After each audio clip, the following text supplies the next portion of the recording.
सुंदर वन में नगमा चिड़िया अपनी माँ सलमा चिड़िया के साथ रहती थी। नगमा चिड़िया बहुत गरीब थी। उसके पिता को गुजरे 1 साल हो गए थे। उसकी माँ की तबीयत अक्सर खराब रहा करती थी। घर का खर्च चलाने के लिए नगमा चिड़िया शहर के एक फैक्ट्री में काम करने लगी। उस फैक्ट्री में कपड़े की सिलाई की जाती थी। एक दिन नगमा अपने काम पर जा रही थी, तभी उसकी माँ सलमा चिड़िया उससे कहती है, बेटा मेरी दवा खत्म हो गई है, शहर से लौटते समय मेरी दवा भी देती आना। मुआ ये बीमारी मुझे छोड़ने का नाम ही नहीं ले रहा है। अगर मेरी तबीयत अच्छी होती तो मैं भी कोई काम कर लेती। अम्मी तुम चिंता मत करो, अल्लाह ने चाहा तो तुम बहुत जल्दी ठीक हो जाओगी। और रही काम करने की बात, तो मैं काम कर ही रही हूँ ना, इतना तो कमा ही लेती हूँ कि अपना और तुम्हारा खर्च चला सकूँ। हाँ कुछ बचा नहीं पाती। अम्मी तुम्हें पता है आज बकरा ईद है। फैक्ट्री में बस 1 घंटे के लिए बुलाया गया है। आते समय मैं कुर्बानी के लिए बकरा भी लेती आऊंगी। अब तुम आराम करो। खुदा हाफिज अम्मी। खुदा हाफिज बेटा। नगमा चिड़िया अपने काम पर चली जाती है। 1 घंटे तक काम करने के बाद फैक्ट्री में छुट्टी कर दी जाती है। सभी वर्कर खुशी खुशी अपने घर जाने लगते हैं। तभी नगमा चिड़िया अपने मालिक असलम सेठ के पास जाती है। अस्सलाम वालेकुम सेठ जी। वालेकुम सलाम बेटा, कहो क्या बात है। वो सेठ जी आज बकरा ईद है और मुझे कुर्बानी के लिए एक बकरा खरीदना है, पर मेरे पास बकरा खरीदने के लिए पैसे नहीं हैं। अगर आप मेरी मदद कर देते तो मैं भी कुर्बानी के लिए बकरा खरीद लेती। ये लो नगमा 5000 रुपए, जाओ जाकर तुम भी कुर्बानी के लिए बकरा खरीद लो। तुम हमारी बहुत होनहार वर्कर हो। आज के दिन मैं तुम्हें निराश नहीं कर सकता। ये पैसे बाद में तुम्हारे पगार से कटता रहेगा। आपका बहुत बहुत शुक्रिया सेठ जी। फैक्ट्री से निकलकर नगमा बकरा खरीदने के लिए जा रही थी। तभी वो देखती है कि रास्ते में एक कौवा घायल पड़ा है और उसके शरीर से खून बह रहा है। अरे ये कौवा तो बुरी तरह से घायल है। लगता है किसी शिकारी पक्षी ने इसे घायल कर दिया है। अगर मैंने इसे अभी अस्पताल नहीं पहुंचाया तो ये मर जाएगा।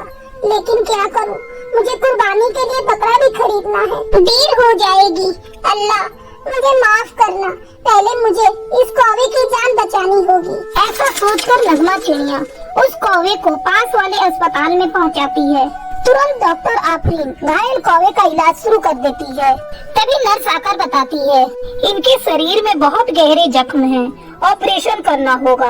आप 10,000 रुपए काउंटर पर जमा करा दीजिए। इतना कहकर वो नर्स वहाँ से चली जाती है।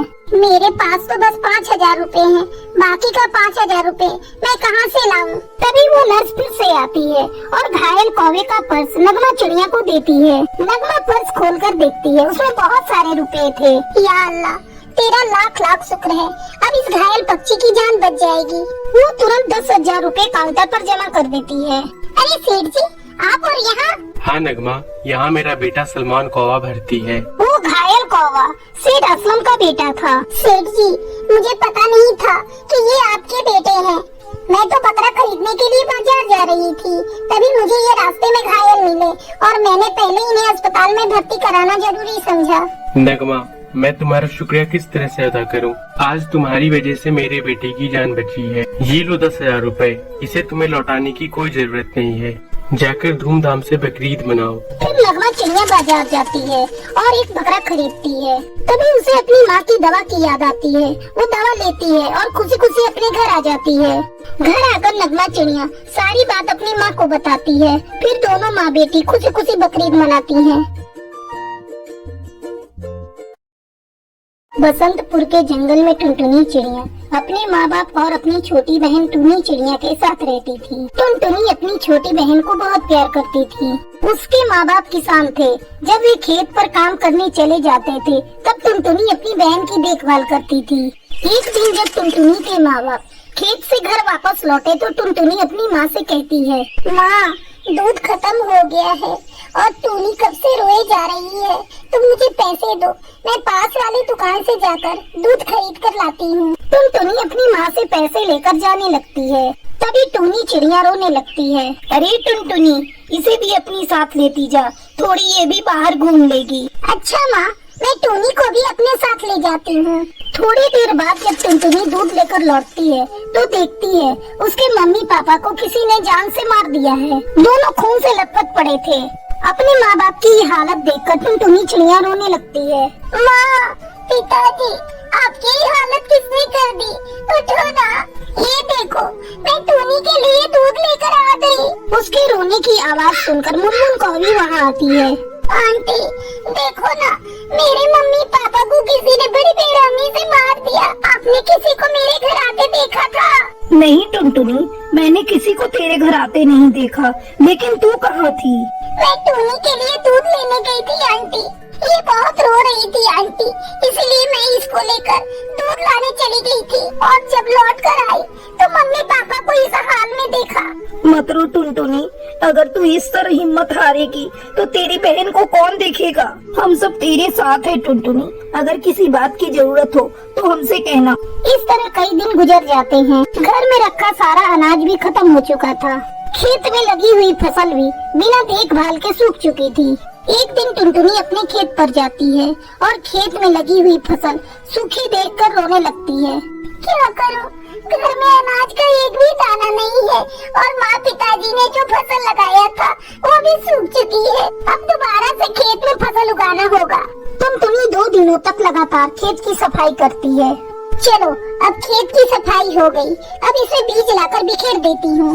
टुनटुनी अपने घर जाती है और बीज को ढूंढने लगती है। तभी उसे एक बोरे में धान के बीज मिलते हैं। अरे ये तो धान के बीज हैं, मैं इसे ही अपने खेत में बिखेर देती हूँ। दीदी, आज मैं भी आपके साथ खेत पर चलूं? मैं भी आपके साथ बीज बिखेरूंगी। ठीक है टूनी, तू चल मेरे साथ, लेकिन पहले चल हम दोनों मम्मी पापा का आशीर्वाद ले लें। मम्मी पापा, आज हम लोग खेत में बीज बिखेरने जा रहे हैं। आप लोग आशीर्वाद दीजिए कि हमारी फसल बहुत अच्छी हो। दोनों बहनें मिलकर खेत में धान के बीज बिखेर देती हैं। टूनी और टुनटुनी मिलकर अपने खेत की अच्छी तरह से देखभाल करती हैं। कुछ दिनों बाद उनके खेत में धान की फसल लहलहाने लगती है। ये देख टूनी, हमारे खेत में फसल कितनी लहलहा रही है। फसल बेचकर हमारी अच्छी कमाई होगी। आज अगर मम्मी पापा जिंदा होते तो बहुत खुश होते। दीदी, मुझे मम्मी पापा की बहुत याद आ रही है। मत रो टूनी, मम्मी पापा जहाँ भी होंगे उनका आशीर्वाद हमारे साथ है। फसल पक जाने के बाद टूनी और टुनटुनी मिलकर फसल को काटते हैं और उन्हें बाजार में जाकर बेच देती हैं। ये देख टूनी, हमें कितने पैसे मिले हैं। हम इन पैसों से अपने लिए बहुत सारा सामान खरीदेंगे। फिर दोनों बहनें मिलकर बहुत सारा सामान खरीदती हैं और खुशी खुशी अपने घर लौटती हैं। दीदी, मुझे भूख लगी है, जल्दी से कुछ खाने को बना दो। तू रुक टूनी, मैं अभी तेरे लिए हलवा बनाती हूँ। आज खुशी का दिन है, हम लोग मीठा खाएंगे। फिर टुनटुनी चिड़िया हलवा बनाती है। इस तरह दोनों बहनें खुशी खुशी रहने लगती हैं। बहुत समय पहले टूनी चिड़िया अपने बेटे और बहू के साथ सुंदरवन जंगल में रहती थी। उसकी बहू टुनटुनी एक गरीब घर की थी, इसीलिए वो उस पर बहुत ही जुल्म करती थी। उसका बेटा चिंटू कौवा भी अपनी माँ के बहकावे में आकर टुनटुनी पर अत्याचार करता था। एक दिन चिंटू शराब के नशे में धुत होकर घर आता है। उसकी हालत देखकर टुनटुनी कहती है, आप रोज रोज शराब पीकर घर क्यों आते हो जी? शराब सेहत के लिए हानिकारक होता है। मेरी बात मानिए, आप पीना छोड़ दीजिए। तू मुझे पीने से रोकेगी? तेरे बाप के पैसों का नहीं पीता, खुद कमाता हूँ और उसी का पीता हूँ। अब अपनी जुबान बंद कर और दूर हो जाए मेरी नजरों से। इतना कहकर चिंटू कौवा फिर से पीने लगता है। टुनटुनी उसके हाथों से शराब की बोतल छीन लेती है। उसके ऐसा करते ही चिंटू कौवा गुस्से से पागल हो जाता है और पास पड़ी झाड़ू उठाकर टुनटुनी को पीटने लगता है। टुनटुनी दर्द से कराहने लगती है, मुझे मत मारो, मैंने क्या गलत किया है? बेटे और बहू के झगड़ने की आवाज सुनकर टूनी चिड़िया वहाँ आती है। आते ही वो भी टुनटुनी को डांटने लगती है। क्यों रे कर्मजनी, क्यों हर समय मेरे बेटे से लड़ती झगड़ती रहती है? इसके खाने पीने से तुझे क्या दिक्कत है? कंगाल घर से तो आई है, तुझे क्या पता पैसे वालों के घर कैसे रहन सहन होते हैं? आप ये कैसी बातें कर रही है माँ जी? अपने ही बेटे को मौत के मुंह में धकेल रही है। मैं तो इनके भले के लिए कह रही हूँ। कलमोही, अब तू जुबानी चलाती रहेगी या मेरे बेटे को कुछ खाने को भी देगी?